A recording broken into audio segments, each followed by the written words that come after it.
이 방역수칙을 제대로 지키지 않은 정광훈 씨의 사랑제일교회와 또 극우 세력들의 광화문 집회로 인해서 잠잠해질 것 같았던 이 코로나19가 전국적으로 확산됨으로 전 국민이 큰 두려움에 빠져 있습니다. 그것이 믿는 성도들에게까지 미쳐져 있습니다. 서울 경기 지역과 또 부산과 광주 등에서 대면 예배가 금지되었지만 전주는 50인 이상만 대면 예배가 금지되어서 우리는 아직도 예배를 드리고 있습니다. 전주에서도 대면 예배가 전면 금지가 되면 우리 교회도 따를 것입니다. 코로나19의 확산으로 전 국민의 큰 두려움에 빠져 있는 이때에 또한 경제적으로도 어려움에 빠져 있는 이때 우리가 분명히 알아야 될 것이 있습니다. 그것은 정말 하나님께서 택하신 성도라면 하나님께서 분명히 지켜주시고 보호해 주신다는 사실입니다. 우리는 그것을 오늘 본문 말씀을 통해서 확신할 수가 있습니다.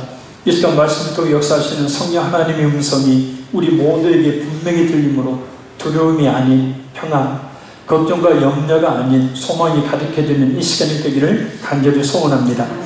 우리 1절 말씀 다시 한번 읽겠습니다. 야곱아 너를 창조하신 여호와께서 지금 말씀하시느니라. 이스라엘아 너를 지으신 이가 말씀하시느니라. 너는 두려워하지 말라. 내가 너를 구속하였고 내가 너를 진영하여 불렀나니 너는 내 것이라. 아멘. 이 본문은 바로 앞장인 42장 마지막 부분의 내용과 대비되는 내용입니다. 앞장인 42장 18절에서 25절까지의 내용은 하나님께서 베푸리신 그 구원의 은총과 또 수없는 그런 권능을 체험하고도 깨닫지 못한 채 순종하지 않는 우미한 이스라엘 백성들을 책망하시는 내용입니다. 그러나 이어지는 오늘 본문에서는 그런 강경한 어조를 바꾸셔서 부드럽고 감미로운 어조로 선민을 향한 하나님의 구속의 사랑이 어떤 것인지를 깨닫게 해주십니다. 그 첫 마디는 야곱아 라는 말입니다.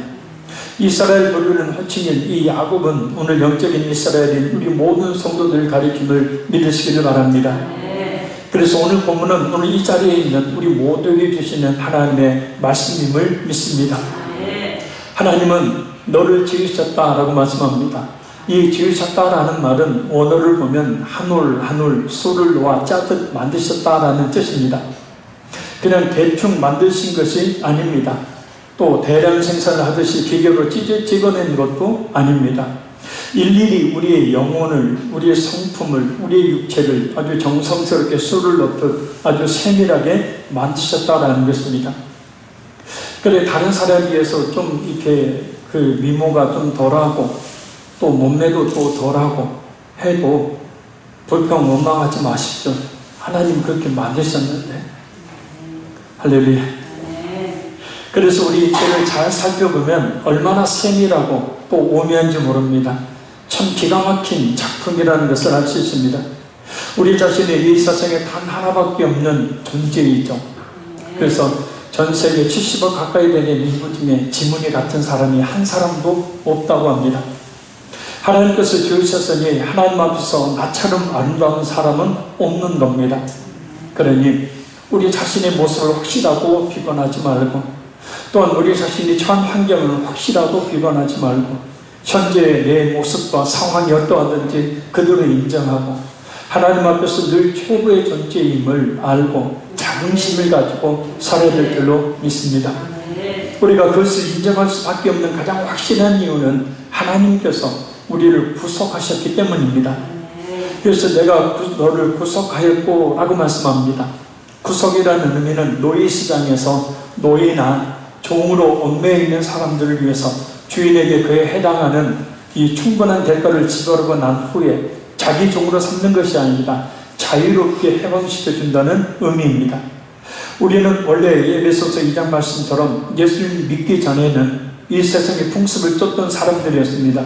마귀의 자녀가 되어서 마귀가 이끄는 대로 죄를 짓다가 결국은 멸망이라는 것을 알지도 못한 채 멸망을 받을 존재였습니다. 그러나 하나님께서는 우리를 구원하셨습니다. 마귀의 자녀에서 해방시켜 하나님의 자녀가 되게 하셨습니다. 그러나 그렇게 하시기 위해서 하나님께서는 대가를 치르셔야 했습니다. 바로 하나님의 독생자이신 성자 예수님께서 우리를 구속하기 위한 구속제물이 되신 겁니다. 요한일서 4장 10절 말씀입니다. 사랑은 여기 있으니 우리가 하나님을 사랑하는 것이 아니요 하나님 우리를 사랑하사 우리 죄를 속하기 위하여 화목제물로 그 아들을 보내셨습니다. 아멘.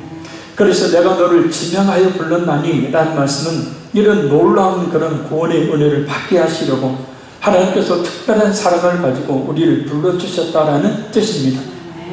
여기서 지명은 여러 가운데 정한 사람이나 물건의 이름을 지칭하여 이름을 말합니다.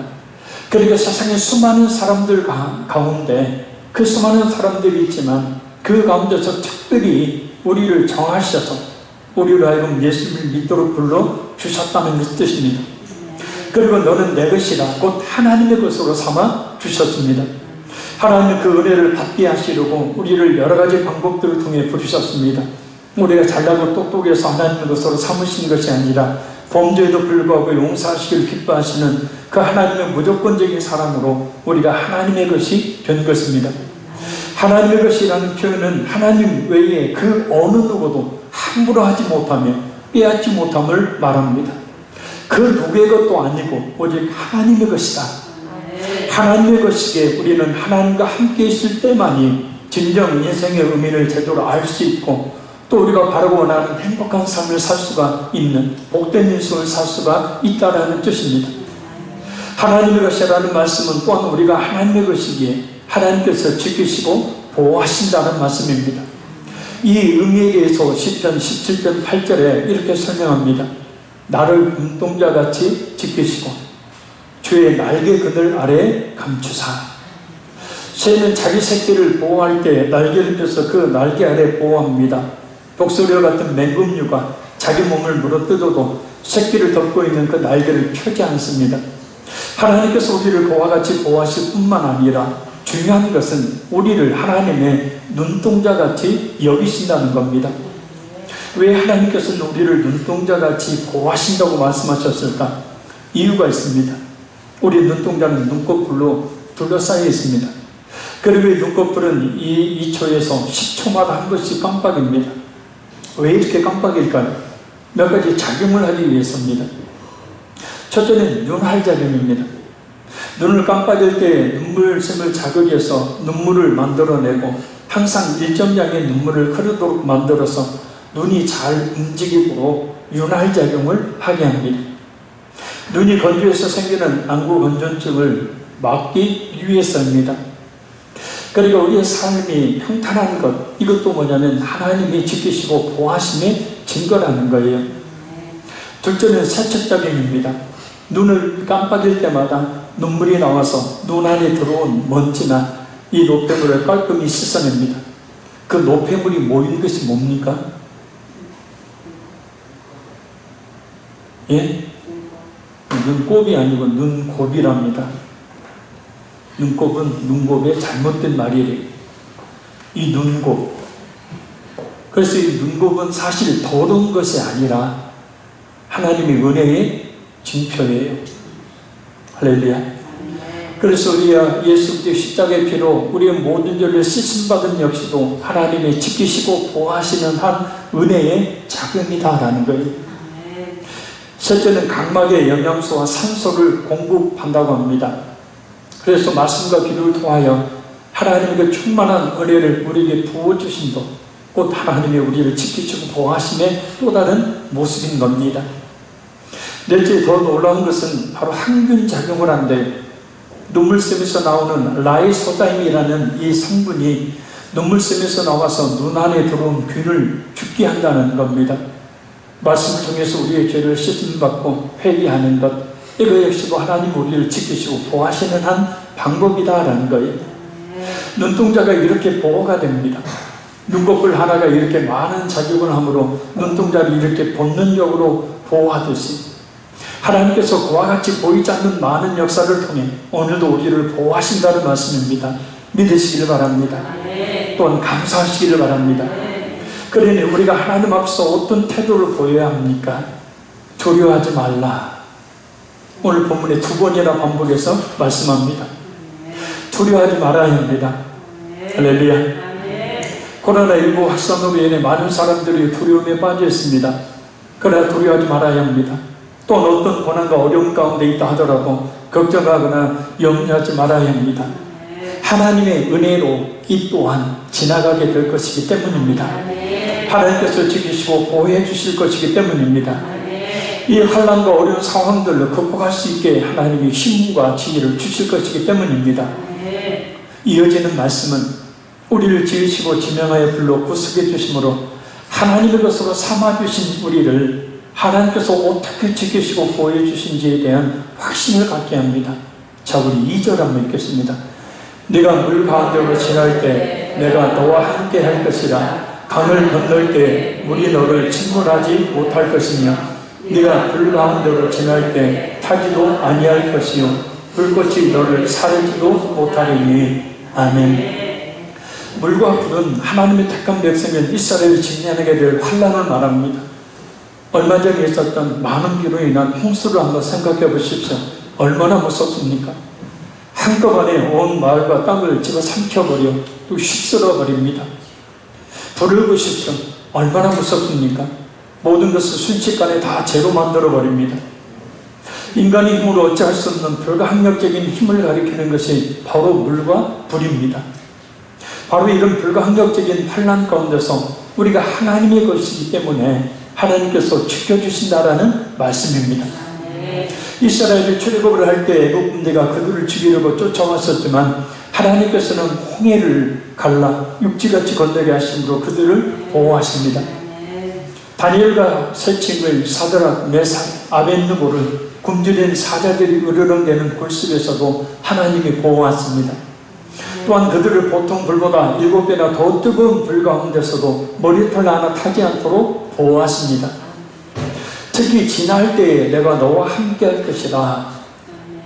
환난 속에 있을 때 하나님께서 함께하고 계신다는 뜻입니다. 힘드시죠?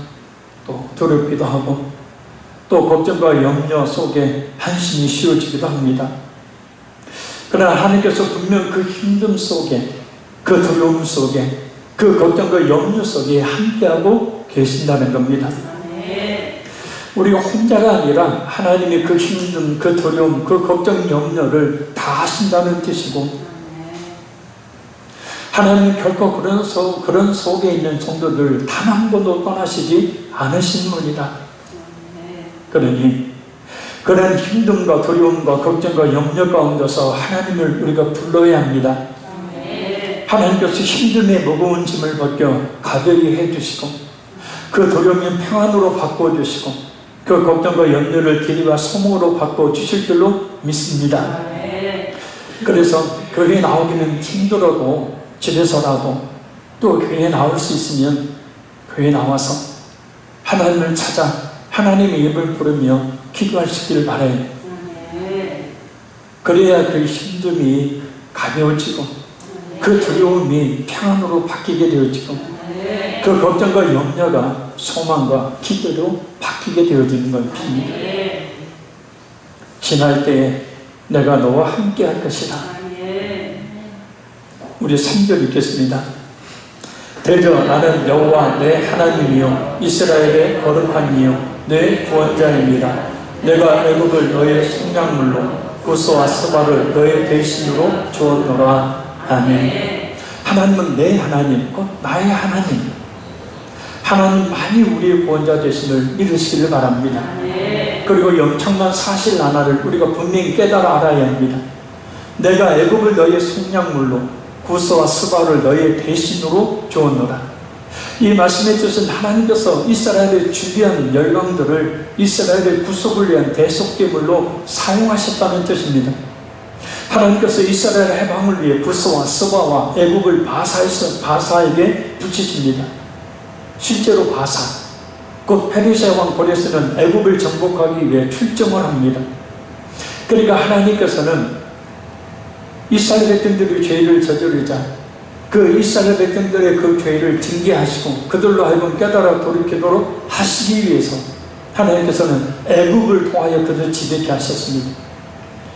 그리고 그들이 회개하고 돌이키자 하나님 그 애굽을 치시기 위해서 바사를 일으키셔서 애굽을 공격해 하시는 겁니다. 그 페리스왕 고레스 때 이스라엘 백성들이 본국으로 귀환해서 예루살렘 성을 재건했었습니다. 왜 우리에게 여러 만남들이 있을까요? 그 만남이 때로 힘들고 어려운 만남이든지 또한 실패한 만남이든지 성공한 만남이든지 말입니다. 왜 나는 저런 남편을 만났을까? 왜 나는 저런 아내를 만났을까? 우리 자녀들이 도대체 어디서 나와서 저 모양일까? 우리가 가끔 그런 생각을 할 수도 있겠죠. 근데 다 하나님의 뜻입니다. 그냥 하나님의 뜻이라고 다 그냥 이 두리뭉실하게 넘어가는 것은 아닙니다. 왜 많은 사람들이 내 주위에 존재하고 있을까? 한번 따라합니다. 나를 위해서 존재한다. 나를 위해서 존재하는 거예요. 때로 실패한 사람들을 보면 우리가 어떤 생각을 하게 됩니까? 저런 전철은 밟아서는 안 되겠구나. 맞습니다. 객관적으로 보면 그 실패는 그 사람의 잘못을 해낸 결과이지만 크신 하나님의 섭리 가운데 내게 적용되는 주관적인 관점으로 볼 때 하나님께서는 그 사람의 실패를 통해 나를 깨닫게 하시는 도구로 삼으시는 겁니다. 철이 철을 날카롭게 함과 같이 친구가 그의 얼굴을 빛나게 하느니라. 이제 부부지간에도 많은 다툼들이 있죠. 충돌이 있죠. 여러 대인관계 속에서도 원만한 대인관계란 사실 거의 없다시피 합니다. 그냥 서로 그 불편한 부분들을 드러내지 않아서 그럴 뿐이지, 좋은 모습만 보여서 그럴 뿐이지, 같이 가까이 지내다 보면 이 불편한 모습들을 보게 되어지죠. 근데 하나님께서는 그런 모습을 통하여 결국은 뭐냐면 나를 깎으신다라는 거죠. 그래서 나를 깎으심으로 말미암아서 나를 다듬으신다라는 거예요. 할렐루야. 우리는 특별히 코로나19로 인한 우리나라의 모습을, 그리고 전 세계의 모습을 통해서 분명한 하나님의 뜻하심이 있다는 사실을 알아야 합니다. 그리고 그것을 깨닫고 그것을 우리 자신의 교훈으로 삼아야 합니다.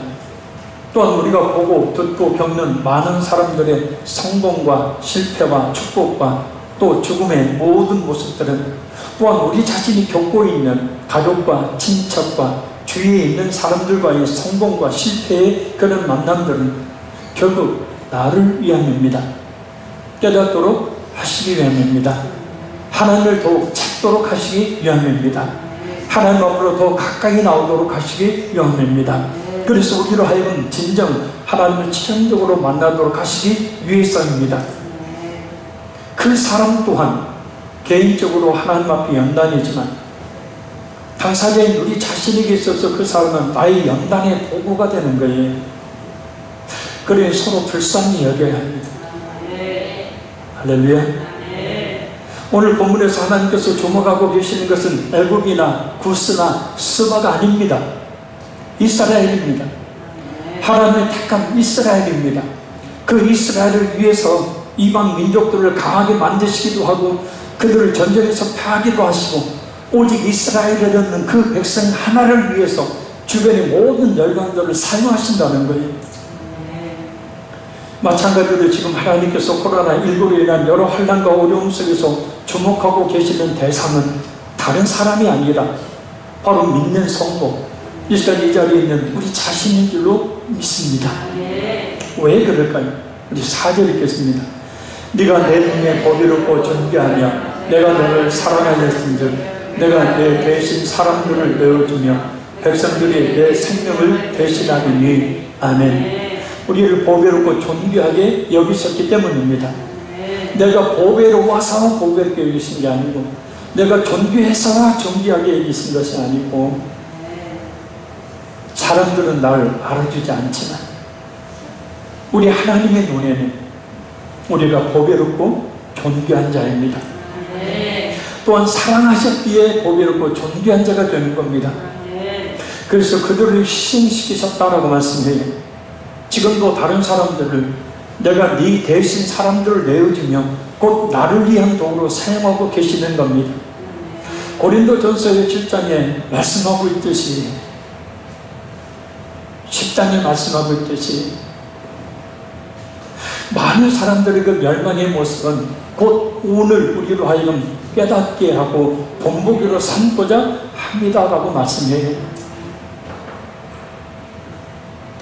하나님의 우리를 향한 사랑은 질투하는 사랑입니다. 한 번 택하신 백성을 위해서라면 그 어떤 대가를 지불하고서라도 그 사랑을 반드시 이루시는 분입니다. 어떤 희생도 마다하지 않으시는 분입니다. 부모가 자식을 위해서라면 물불을 가리지 않듯이 물불을 가리지 않으십니다. 그래서 그 사랑 앞에 독생자 예수 그리스도조차도 우리를 위해서 희생이 되셔야만 했던 거예요.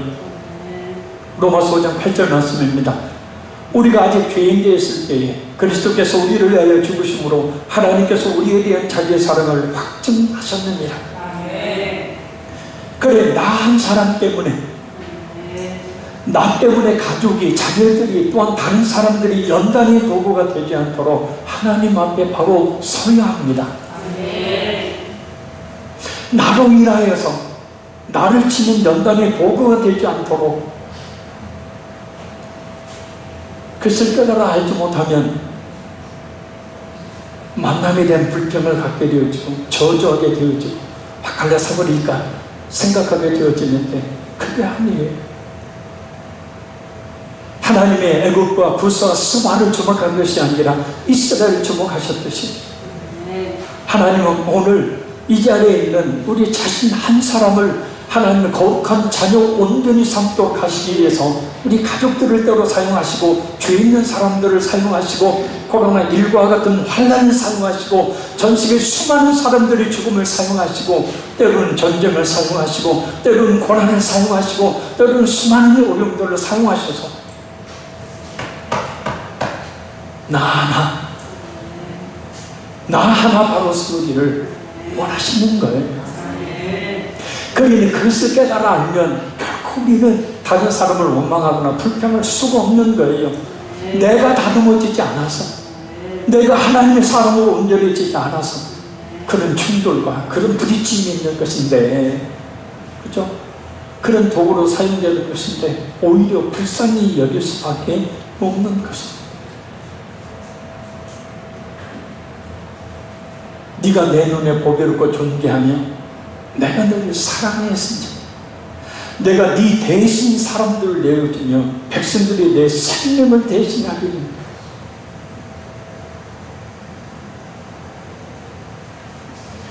5절 6절 말씀 읽겠습니다. 두려워하지 말라. 내가 너와 함께하여 내 자손을 동쪽에서부터 오게 하며 서쪽에서부터 너를 놓을 것이며 내가 북쪽에게 이르기를 내놓으라. 남쪽에게 이르기를 가두어주지 말라. 내 아들들을 먼 곳에서 이끌며 내 딸들을 땅끝에서 오게 하며. 아멘. 당시 이스라엘 백성들은 이방민족의 침략으로 인해서 포로로 잡혀가거나 또는 피난 등의 이유로 바벨론, 아수르 본토, 아수르 속국, 애굽, 수리아, 메소포타미아, 메대 등에 흩어져 있었습니다. 우리가 일제의 그 민족을 맞살하는 그런 정책에 의해서 그 만주로, 저 사할린으로, 또 일본으로 각자 뿔뿔이 흩어져 나눠졌던 것처럼 말입니다. 그러나 이제 세계 각국에 흩어져 있는 이스라엘 백성들 하나님께서 오게 하시겠다는 말씀입니다. 모으시겠다는 말씀입니다. 악한 마귀가 붙들고 있는 당신의 택한 백성들을 그 마귀의 사망 것을 깨뜨리시고 찾아오시겠다는 겁니다. 한마디로 회복시켜 주시겠다는 뜻입니다. 하나님께서는 이런 환난의 때에 우리가 더욱더 하나님 앞으로 가까이 나오기를 원하십니다. 우리 모든 것을 회복시켜 주시기를 원하십니다. 악한 마귀의 눌림 때문에 하나님께 가까이 나오지 못합니까? 병으로 인해서 가까이 나오지 못합니까? 여러 가지 문제들이 올무가 되어 묻고 있어서 나아가지 못합니까? 이 시간 하나님께서 오늘 본문 말씀처럼 내놓으라, 가둬두지 마라, 이끌어내라, 오게 하라 라고 명령하심으로 모든 고난의 올무에서 벗어나게 되기를 간절히 소원합니다. 이 시간 모든 저주와 죄와 질병과 가난이라는 추억의 결박과 명예가 끊어지기를 간절히 소원합니다. 회복의 역사가 일어나기를 바랍니다. 악한 영에게 눌려 힘든 영혼과 육신이 약한 영이 떠나감으로 인해서 가벼워지며 기쁨으로 충만해지기를 간절히 소원합니다. 하나님께서 우리를 찾아주시기를 바랍니다. 하나님께서 우리를 두려움과 염려와 걱정과 근심과 고난과 환난과 어려움 속에서 건져내 주시기를 바랍니다. 진짜 읽겠습니다. 내 이름으로 불려지는 모든 자, 곧 내가 내 영광을 위하여 창조한 자를 오게 하라. 그를 내가 지었고 그를 내가 만들었느니라. 아멘. 하나님께서 우리를 부르시는 이유가 두 가지 있습니다. 첫째는 우리가 하나님의 이름으로 일컬어지는 사람들이기 때문입니다. 우리들이 하나님의 언약 백성으로 다른 사람들과 구별되며 또 하나님을 경비하며 다른 사람들과 구별되어 믿지 않는 사람들에게 하나님을 대변하는 사람들이기 때문입니다. 한마디로 무슨 얘기냐면 우리에게 하나님의 이름이 걸려있다는 뜻이에요.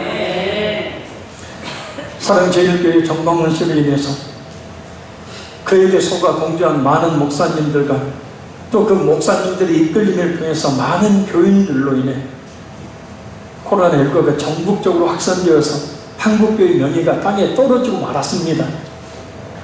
떨어질 것이 아니라 떨어지고 말아버렸어요. 지난 29일 목회데이터 연구소가 지난 6월 엠브레인 트랜스 모니터가 실시한 종교인 및 종교인 과세 관련 인식조사를 분석한 결과가 있습니다. 천주교인과 불교인은 온화한, 따뜻한, 같은 긍정적인 이미지가 우세했는데 개신교에 대해서는 거리를 두고 싶은 32.2%, 이중적인 30.3%, 사기꾼 같은 29.1% 같은 부정적인 이미지가 더욱 많았다고 밝혀졌습니다. 그러니까 그동안도 기독교에 대한 부정적인 인식이 있었는데 더군다나 이번 사태를 통해서 저는 완전히 교회의 이름이 땅에 떨어지고 말았어요.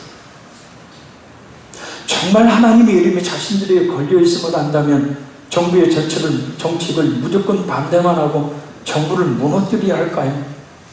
정말 자신들에게 하나님의 이름이 걸려있음을 안다면 정부의 코로나19 방역을 방해하고 거부하고 숨고 도망가고 또 거짓된 가짜뉴스를 퍼뜨릴 수가 있을까요? 그들에게는 그들이 참 믿음을 가진 사람이든지 그렇지 않은 사람이든지 예수 그리스도의 이름이 달려 있습니다. 그들의 모든 행동은 예수님의 이름이 따라다닙니다. 우리에게도 예수님의 이름이 따라다녀요. 우리의 말과 행동 하나하나에 예수님의 이름이 붙어 있습니다. 그래서 정부나 전주시의 방역대책을 충실히 잘 따라야 합니다. 다음 주부터는 예배전 경비와 찬양을 쉬어야 될 것 같습니다. 하지 말라니까. 무엇보다 이러한 때일수록 참 믿음을 가진 성도로서 더욱더 자중하며 예수님을 믿는 자로서 침착하며 거룩한 모습을 보이기를 힘써줄 줄로 믿습니다.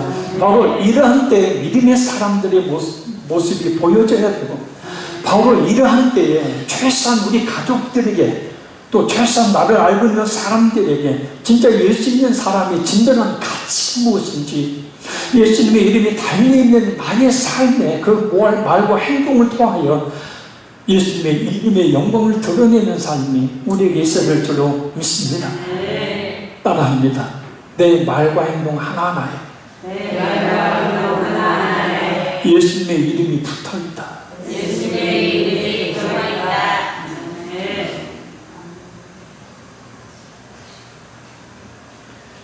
절전에 이스라엘인들이 그랬던 것처럼 우리가 하나님의 영광을 위해 창조되었기 때문입니다.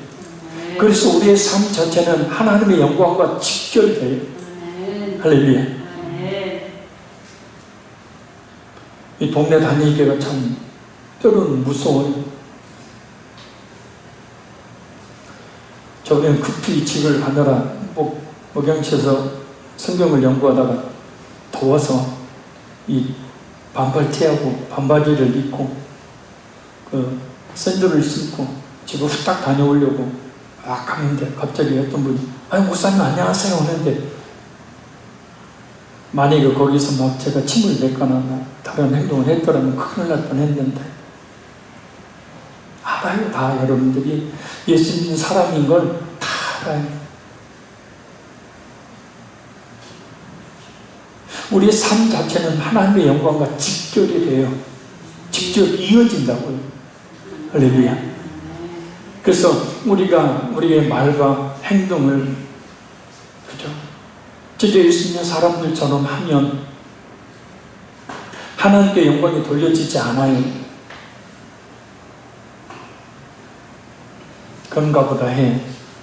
근데 우리의 말과 행동이 엉망일 때 저 예수 믿는 것이라는 하나님의 이름이 같이 따라와요.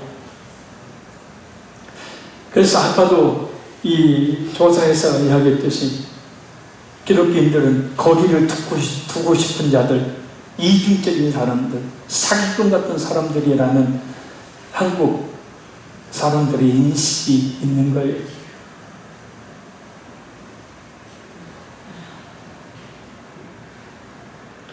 근데 항상 영웅은 어느 때 나와요? 예, 만세에 나오죠. 그래서 코로나19로 인한 환란의 때에 기독교에 대한 온갖 모욕적인 그런 말, 행태가 부어지고 있는 이때에 우리 자리에 있는 성도 한 사람이 하나님의 영광을 위해서 지음받았다는 사실을 기억하고 영광을 돌려드리는 그런 삶을 살게 되기를 간절히 소원합니다. 분명 하나님은 그런 성도와 함께 하시기 때문입니다. 결론적으로 말씀드립니다. 원래는 통성기도를 하려고 했는데 가급적 찬송하도 말도 하지 말라고 해서 제가 대신 기도하는 것으로 결론을 짓겠습니다. 기도하겠습니다. 하나님께서 나를 보배롭고 존귀한 자로 여기셨기에 구원해 주신 줄로 믿습니다.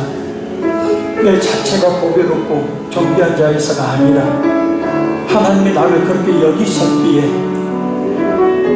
보배롭고 존귀한 자로 여기셨기에 구원해 주신 줄 믿습니다. 우리 자신과 우리 자신의 상황을 비관하며 살았던 부분이 있다면 이 시간 회개하여 용서를 구합니다.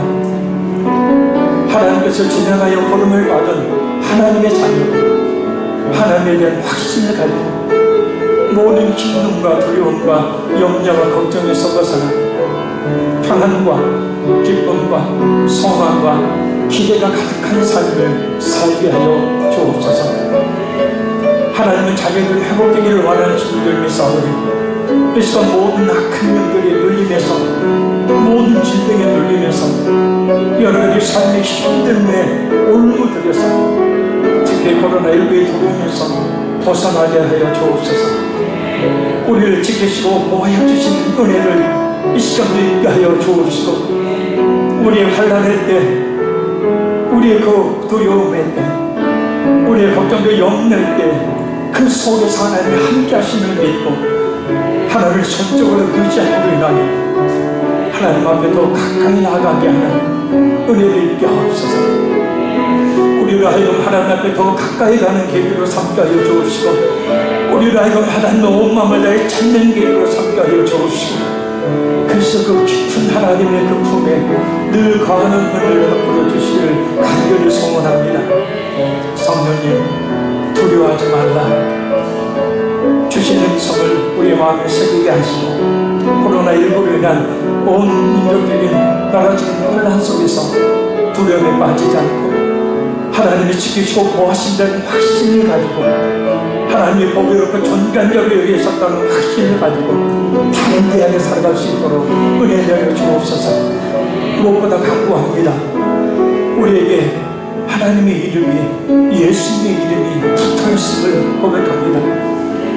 이 환란의 때에 교회와 기독교의 이름이 완전히 땅에 떨어져 버린 이 때에 난세 영혼이 일어나도 진정한 참기름의 성도로 일어나게 하여 주옵시고 우리의 말 행동 하나 진정한 또 착한 선한 진실함의 모습들을 보여서 믿지 않는 사람들에게 하나님의 살아계심을 드러낼 수 있는 우리의 삶이 되게 인도하여 주옵소서. 분연히 하나님의 자녀로서 일어나 이 세상을 향하여 빛을 비추게 하시고 이 세상을 향하여 성과 같은 역할을 감당하는 하나님의 신실한 종들 되게 인도하여 주옵소서.